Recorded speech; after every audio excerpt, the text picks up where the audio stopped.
Untitled Beatles Podcast. I think there was one image, and maybe I missed it the first time around, but when Neil's talking, I think there's this brief moment where you see the Beatles and George is playing his Futurama, and this is film footage, like moving pictures. That I don't remember seeing prior. So that was cool. But give me it the first time. You have plenty of moments to throw that one in there round one. Yes, Tony. And another thing here, I have sad piano over clips of Don't Let Me Down and All You Need Is Love. What is this? Yeah. We all had each other to dilute the stress. And being born in Liverpool, the sense of humor was very important. What is happening here? And this is where it started out so promisingly with the titles of In 1991, this happened. Yeah. In 94, this happened. And now we're doing the All You Need Is Love telecast? And the George Martin footage is great. I mean, it's like, again, that's great footage. Okay, put it in Anthology.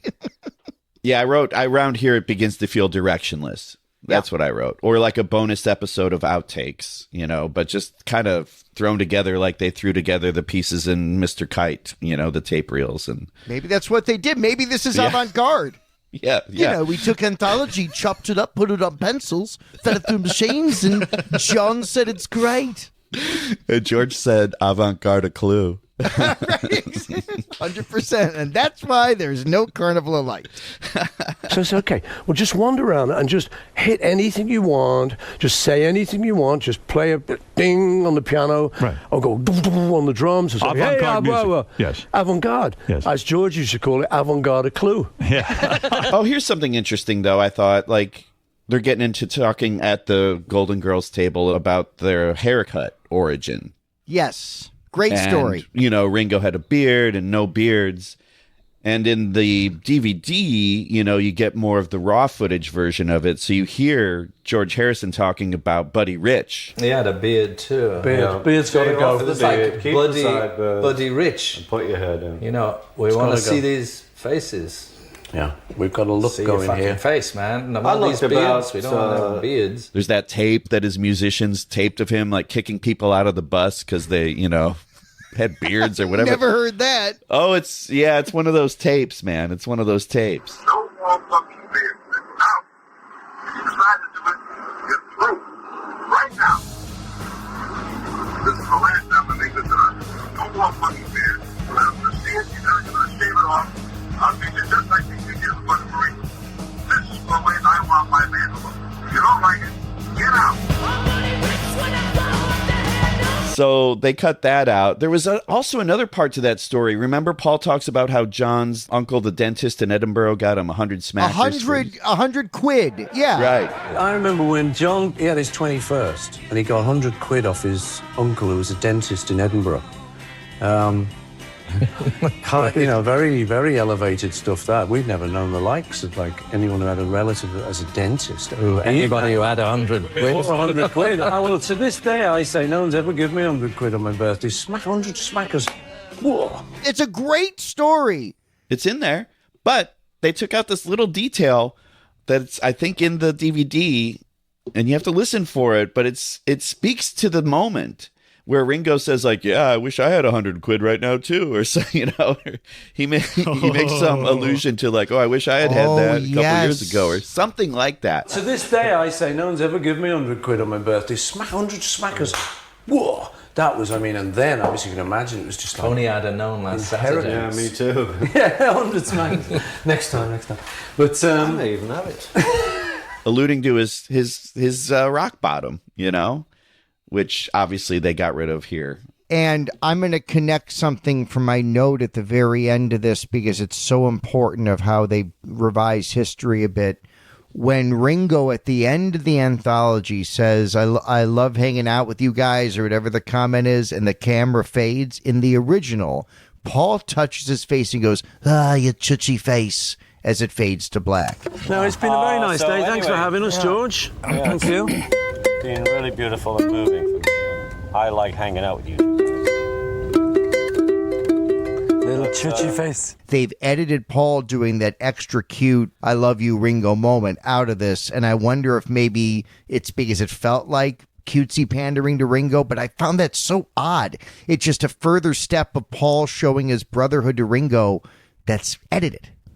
Is it possible that Ringo had that cut as preemptive retribution for not getting a writing credit on Home to Us? You're going to have to talk to Andrew. What? Wait. What? What? What? What? Who? What? Wait. I can't believe this bit's still This going. bit's for all the people who comment on Apple Podcasts that we suck. What? So, okay, I have breaking Beatles news. Are we ready for this? I'm going to break some Beatles news on this show. Untitled Beatles Podcast exclusive. Take a big whiff. Paul's shirt in the rarely seen, I think only in the bonus footage, farm or they're outside. He's wearing a white t-shirt and it's cropped very heavily from his neck, the top of his chest to his head. And what you're missing, the full t-shirt on the DVD reads Dove's Farm Organic. And there's 4 or 5 shots of Paul wearing a shirt that says Dove's Farm Organic that aren't Greeked out, they cropped out. So someone at Dove's Farm Organic fucked with Paul McCartney, and no more for those people. Or Disney was like, we are not giving publicity out to this organic, these hippies, No free these ads. commies. That's right. Yeah. But if you go carrying pictures of Chairman Mao, you ain't gonna make it with anyone anyhow. Don't you know it's gonna be? I agree with you. You mentioned it earlier, TJ. Our time with George Martin listening to tapes has been heavily edited. If you want more of a raw feel, you got to get the DVD somehow. That said, it was interesting to hear George Martin say that it was traumatic hearing all the tapes. Yes. It's been a fairly traumatic time listening to all the takes again. And for them too, because it's been reliving their lives. You know, Paul actually said to me, hearing ourselves as we were 30 years ago, 25 years ago, and hearing us chatting away, it's a strange experience. It's like looking into an old scrapbook, but it coming to life most vividly. It makes a lot of sense, man. Like, you know, full disclosure, I'm going to bring the tempo down. Like 20 years ago, I lost my dad. And like within the recent years, I found these old cassette tapes, and one of them was like an answering machine cassette tape. And I could hear my dad leaving me a message from the 90s or something, you know? And it was like, you know, I haven't heard his voice in so long. And it was, you know, I wouldn't call it traumatic, but I got emotional, you know? Did you consider sending those tapes to Giles? I'm going to send them to Jeff Lynne first, because I want kind of an ELO thing to happen with it. Well, and look, if I say this with all love for that story and that memory, but if Disney finds it appropriate, they can edit your dad's tapes by 80% for the kids. Good. Yeah. Yeah. My cat has a very short attention span, so edit that short shit down, attention please. span theater. Wow, that's Tony. It's a beautiful story, and I also took note of that George Martin quote too. As you talk about the George Martin stuff, Tony, some stuff is new, and some stuff has been totally replaced. We don't see George talking about Golden Slumbers being cheesy in the bonus footage from the original anthology. When the orchestra starts and George looks at the camera kind of disgustingly and laughs, oh, bit cheesy that. Bit cheesy. Guitar solo. That is not in the original. That's wild. But a bunch of great stuff from the original is gone. One of the best clips of Anthology of the bonus thing is missing when they start the track and Golden Slumbers begins. George Harrison asks, what album is this? Right. Paul laughs and goes, foremost Beatles expert, George Harrison. Which album is this? This was on Abbey Road. Abbey Road. You're George. foremost Beatle expert, George Harrison. It's one of the great moments, and so I get a clip of 63 instead of this? Yeah. That's what I'm saying. There's also fun stuff too. Like there's a long thing about wait, who's playing bass if Paul's playing piano on, it's take one. Right. And it's a cool discussion, and then eventually they're like, oh, it's probably that Fender 6, Maybe I play bass. I play bass on some with that 6-string Fender. Sounds like it. It was definitely Paul playing piano, so it couldn't have been. Well, you should be able to tell because Shall we? you know how Hold on a you moment. would have done it. There's lots of false starts and breakdowns. That was take one. So we end up at are you saying the bass couldn't have been overdubbed because it's on every take? It was live. Okay, well then it must have been me or John playing it. Obviously, you can't remember. Could have been Ringo. Well, look, Charlie we had a 6-string bass, a right-handed bass. So that for these kind of conditions. It's them talking as Beatles and George Martin with all, jokes about I Me Mine. Maybe it's, was George Martin there for the final I Me Mine session in 70? Or he was not there for that? I don't know. That's a good question, and I don't know, yeah. I got the Lewison book, but it'll take a minute. We can research it. The final day of recording I Me Mine at Abbey Road was April 1st, 1970, with Phil Spector and engineer Peter Bowen at the console. And another thing cut from that Back at Abbey Road where they're going through all of the Golden Slumbers, Tomorrow Never Knows and such. When they're in the studio, they're pointing out, well, Neil would be here and Mal would be here. Yeah. They're going at the studio at Abbey Road. Neil and Mal would be over here. Behind these big I thought screens. it was over here. See, this is where everybody disagrees. Well, they moved them around so much. But we mainly were over there. Yes. It's the living Beatles taking us on a tour of Abbey Road. Can you put a minute of that in the new one? I think one of my favorite moments from that, again, DVD only, Ringo points to a corner and he goes, that's where I did, up the cable, up the cable. And then Paul has to put it into context. That's, I think, I'm not sure, but I believe that's from Yellow Submarine. That seminal moment in Beatle history when Ringo first uttered up the cable. And my bit on up the cable was through that door. I think he's talking about Yellow Submarine, I think. I thought it was natural echo. Now, let me ask you this, TJ. We do get, as we are in this episode 9, we're just kind of cutting around haphazardly, but fine. We get them playing, jamming on acoustics with Ringo on the kit, and they do Thinking of Linking. Now, do you miss the Thinking of Linking reprise? Yes, I absolutely do. Why not give me every moment of the Threedles playing? I don't want less, I want more. I believe me, I do understand. I do. I'm thinking of linking my life with you. Thinking of linking our love so true. Thinking of linking can only be done by two.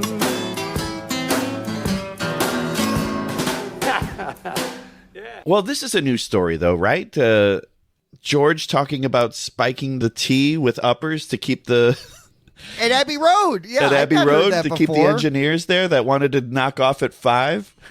That story must be in the anthology book because I recognize the story, but I hadn't seen that. Some of the people here, the engineer, for instance, would always be like trying to go home at 5:30, and we'd all be, trying to make history or whatever. And Mal, our roadie, would have this big teapot. It was a big aluminium teapot, and he'd go out and remember one specific incident where he made a pot of tea and we doused the tea with uppers. And then he was up there with George Martin and I think it was Jeff Emerick giving them this tea. Because they were, can we go home now? No, you can't, you bastard. Have a cup of tea. There's other great details there, too, like Paul playing the acetate of Please Mr. Postman on cassette on the way home. And some of the greatest new footage, and we saw this in Anthology, I'm forgetting which part at this point, I think it's 7, wherever White Album was. The studio footage of Blackbird is whatever else is out there, that's got to be the next thing. That footage has been bootlegged and it's been leaked, but in that pristine quality, it is incredible. Blackbird fly, blackbird fly, into the light of a dark black night. Let's get into the Threedles stuff, shall we? Yes, and as we get into the Threedles stuff, Tony, I got to tell you something. I am not against this. I'm merely taking note of this. Based on Anthology 9 setting the record straight by the Beatles as a company, the Traveling Wilburys are now formally part of Beatles canon. Jeff Lynne and myself, we had this band called the Traveling Wilburys. I had Roy Orbison in it. And then Roy Orbison died. The Traveling Wilburys have been introduced into a Beatles-produced documentary for the very first time. Not the Harrison Material World doc, not this. It's a Beatles documentary that shines a spotlight with footage and time on the Wilburys. I love the Wilburys. I just think it's fascinating. I agree. And what I found fascinating was how the whole idea of taking John's cassette came from Elvis and the Wilburys trying to replace Roy Orbison with the tape of Elvis. The idea was that we put Elvis onto a multi-track machine and then we redo the entire backing, change the chords, change the tune, whatever, and even the lyrics. And we'll then all sing this song, and then when it comes to the chorus, we bring up the other fader, and there's Elvis singing the chorus. We never did it because, I don't know, at that point I thought it seemed a bit too gimmicky. Elvis Wilbury, can you imagine? Never knew that. I thought it was going to be Costello. No, that'd be Declan, okay? Elvis Presley was born with that name, y'all. He didn't change it. But I love that in every Elvis movie, he plays characters named like Mike. So he probably would have been Mike Wilbury. You're like, that guy's not Mike. That's Elvis. Clearly, that's Elvis. No, my name's Mike, man. You're cute. No, you're cute. The way you sing, the way you drive, the way you get mad. Mike, I really go for you. Honey, I'm just about to go for you. Ooh, I can hardly wait. If you're not out of here in about 3 seconds, I'm going to put you over my knee. I'm going to paddle your bottom until it's as red as that jalopy you're driving. Yeah, I didn't know that story either, Tony. The first time I'd heard that story. I thought that was a great story, and it also speaks to Yoko's sensibility of yes, and the magnifying glass saying yes, like her saying like, the Elvis thing didn't work out with the Wilburys, but maybe a John thing could work out with the Beatles. But I was talking to Yoko and telling her this idea, and she said, I think I've got a tape of John. We still have yet to hear the other thing they left out of this is during the Threedle sessions, George, Paul, Ringo, and Jeff Lynne briefly did "Oh Sanity." Yeah, with a timpani. Paul rolling on a timpani. It's only sane to be insane. I can't begin to tell you all the reason why you're making me crazy. Drumming is my madness. Driving you insane. Only I can hear me. I'm stuck inside a cloud. Wax me now, Rizzo. Cut it out. I love George saying, Paul's got all the instruments anyway. I think one of the great things about this studio and the way EMI was set up was they always had these millions of instruments like they still got now, grand pianos, odd little pianos. And all the ones that you haven't got at yours. And they've ended up at my studio now because they're all trying to get rid of them here. Yeah. And, I'll have them. Everything's so lovingly snide to Paul. That's what I want more of, guys. Don't blame me for wanting more Threedles hanging out. I think it's just, as El Jefe Casey said, it's lovely. It can be fun, yeah. I will say this, like, I enjoyed watching those guys play Free as a Bird just unadorned. Just those like acoustic guitars figuring it out. Cool, really, they're doing that.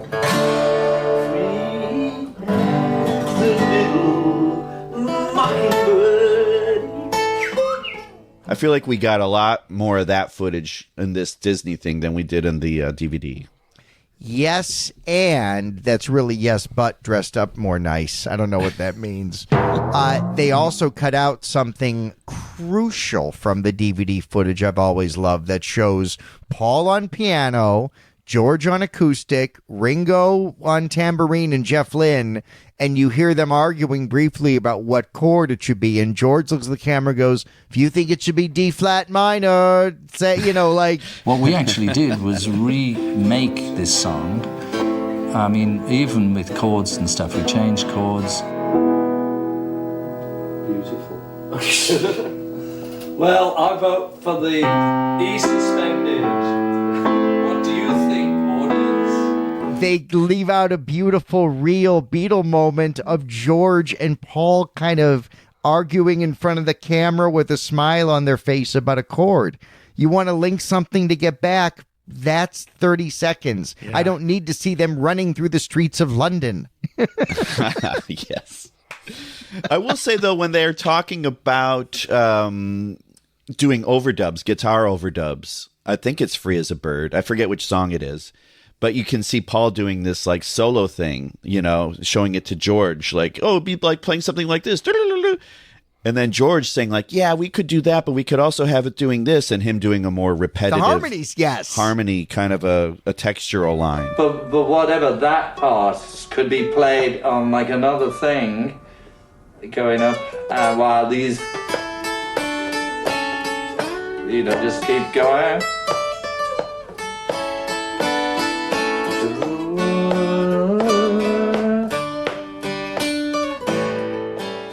It's that kind of, they're volleying back and forth. He's kind of saying what you just did now with yes, but. Right. If that makes it in. Sure it will. Yes, B-U-T-T. Another thing I liked seeing, so when they're doing Real Love, this is in 95, I guess. Anyway, they're on acoustics, and Jeff Lynne's playing along. It's cool. It seems like they're in an open tuning, because they're just kind of barring across the fret and then playing an open chord. Show them the chords, Jeff. Let's get this ball rolling. John goes down on the bass now. Watch this. 1, 2, 3.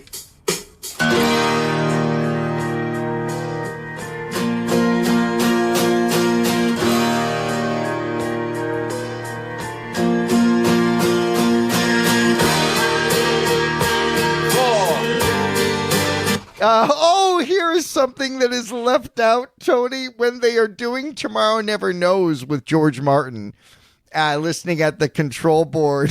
I don't even know what it means, but when they're listening to the almost all of take one, which is glorious, most of which is omitted, George looks at the camera after a certain sound and goes, bring Phil Collins in.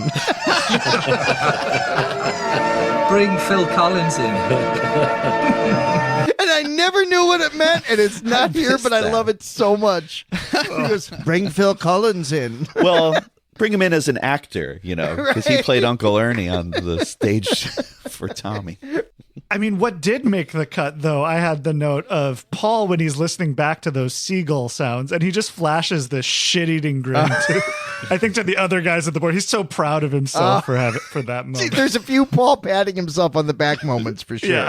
Yeah. I brought the tapes in. Just come in as a gentleman. We got the tapes. So I remember coming in with a little bag of loops. And we set them all up around the studio on the machines.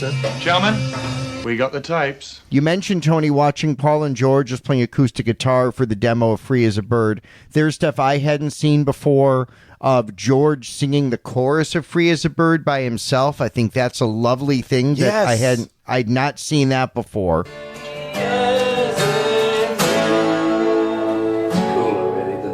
Or the harmonies, the Paul and George harmonies, when you heard them just in the vocal booth, so it sounds isolated. Those harmonies were one of my favorite moments then.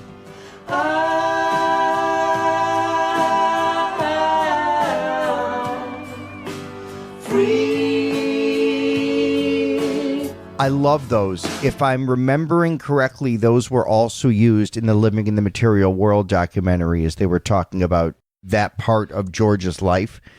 George has a great line where, you know, he says the Beatles exist without us, which he said in several other iterations. The Beatles has just become its own thing now. And the Beatles, I think, exist without us. But it's always been such a telling line, a very self-conscious line of freeing. It's others focused, right? It's George saying, he's always said this. We can't be the Beatles again. We won't be the Beatles again, but they exist without us. And the last commentary I'll give that is negative here, like as they're wrapping up, while they're trying to illustrate that they sing nicely together, working out harmonies, we get like 8 bars of Paperback Writer. Oh, you know what? Thanks for that illustration. I didn't know the Beatles were good at harmonies based on hearing them do Free as a Bird. I forgot about Paperback Writer, having just watched 8 hours of the anthology. Thank you. They get together and they're doing their banter and, you know, bouncing off each other. It's great, Dad. And they strike up singing, and it's the Beatles. There it is, that's that sound. Now and Then. So now we get to see some more Now and Then stuff, which that's new. Obviously, it was before the whole DVD thing came out. It was after the DVD came out. So this is new. It feels like they're getting started with this new song like towards the end of a day or something. Like you can tell Paul can do it and George is fatigued and like he says like, when are we ever going to get some sleep? And it's because the spiked tea wore off. And that's when Paul made English Tea, the song from Chaos and Creation in the Backyard, where he sings very gay, hip hooray. Do you know the game croquet? Better adventure we might play. Very gay, hip hooray, any Sunday morning. I think the reason they were so exhausted for Now and Then would have been so much clearer had they kept in the honesty of Paul and Ringo specifically saying that they did not enjoy doing Real Love as much. When they reconvened the following year to do Real Love, there's all these comments that Paul and Ringo make in the special features about how, and they've said this many times, about how it wasn't the same because it was a finished song. They felt more like sidemen. It was harder to work out. There was less to do. The thing for me that was not quite as much fun in the recording of Real Love was it was finished. It had all the words and the music, so I didn't really get to input, which like the other three of us had been able to input on Free as a Bird. So it made it more like a Beatles session. This was like more like we were sidemen to John, which was joyful and it was good fun, and I think we did a good job. There was an air of negativity, especially from Ringo. Paul still popped up with, well, I think the end result was lovely. But of course, with that context, then going to Now and Then, which had worse fidelity, they're wiped out with each other, anthologies in the rearview mirror. To me, not wanting to do Now and Then, the context is missing by leaving out the Real Love negativity, which was honest. Yeah, and that's the one thing that was even said and expressed, I want to say in the DVD, was that, yes, it was in the chapter of the production team. They were all talking about how honest the Beatles were and how they didn't have that many notes. And yeah, they just wanted it to be real. They left us alone, basically, certainly for 3 years in the main. There weren't major things to change. These are Paul's notes for Program 1 changes. There's not very many, as you can see. We're doing a good job here. Another great thing, and I mean, we could do a whole other episode on the actual special features, Tony, but one thing I forgot who said it in the special features production team doc, but he looked at the camera and said, we've all operated based on what Apple's told us, saying this may never be released.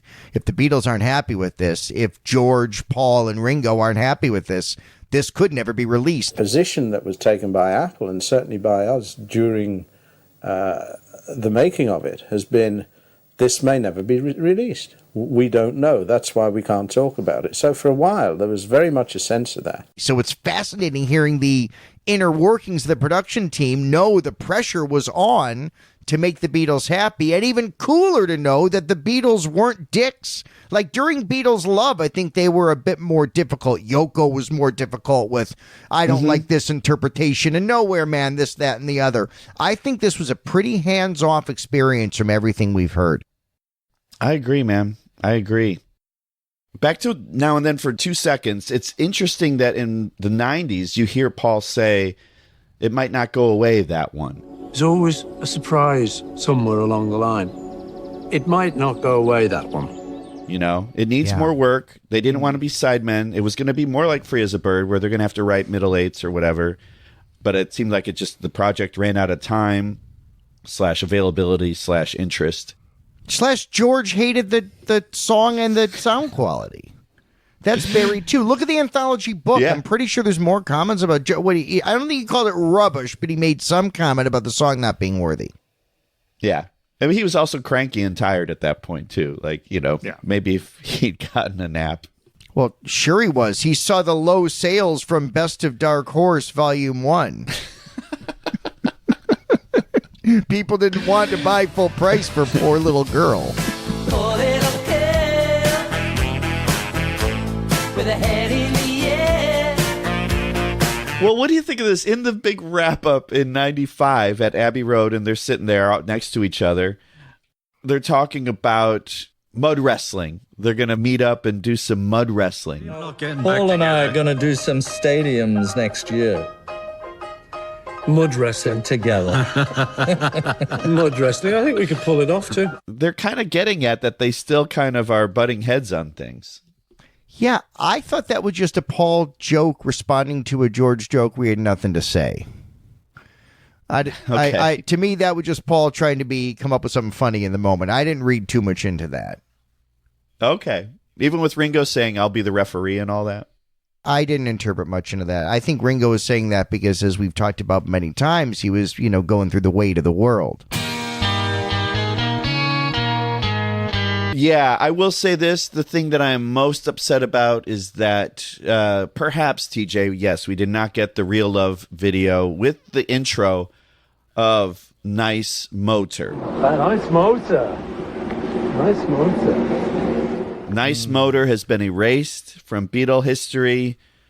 It's up there with Rubber Soul, Hey Hey. Rubber Soul, Hey Hey. For people like us who ostensibly went into comedy, whether we found it funny or just it was going through our brains, something as goofy and dumb as Nice Motor connected to this weird Beatles 90s thing that we kind of grew up on was a big, small moment. I know young Beatle fans will have their own big, small moments. They can't live what we lived.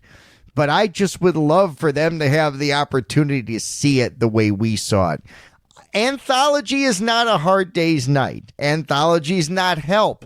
But you don't reissue Help 50 or 60 years later, cutting out some of the stuff that might not hit as well. Well, stick around. You don't know that yet. Yeah, right? Let's see what happens. Give it time. See what Disney does with it. What I would say here is that you got to give us the original history. The Beatles Anthology existed. The special features existed. The TV series existed. You can find it on videotape. You can YouTube it. You can secondhand store it. But give us both. Say, hey, this is Anthology 2025, 2026. I can't even remember the hell it came out at this point. 2025. Here's Anthology 2025, and also here's the original one that 30 years of people really enjoyed, cleaned up. And then we don't have a problem. The erasure, #Chains of Love is the problem. Take it, Casey. I think that's pretty astute. And TJ, I think I'm going to join you on Grumpy Man Island for a moment. I have a theory about this that I won't dive too deep into. But the ferry's leaving soon, so you better cross the Mersey. So ferry, cross the Mersey. But you asked earlier, like, where will the next generation find their little moments, their little Nice Motor moments? And I don't know that they did leave an opportunity for that. One of my takeaways, as much as I did find this like a very heartwarming episode, I love the closing. I like hanging out with you two guys. I like hearing Ringo talk about, now I had these brothers in my life. Like, there's so much of that heart there, but I still came away wishing that I had the get back of the Threedles sessions. Yeah.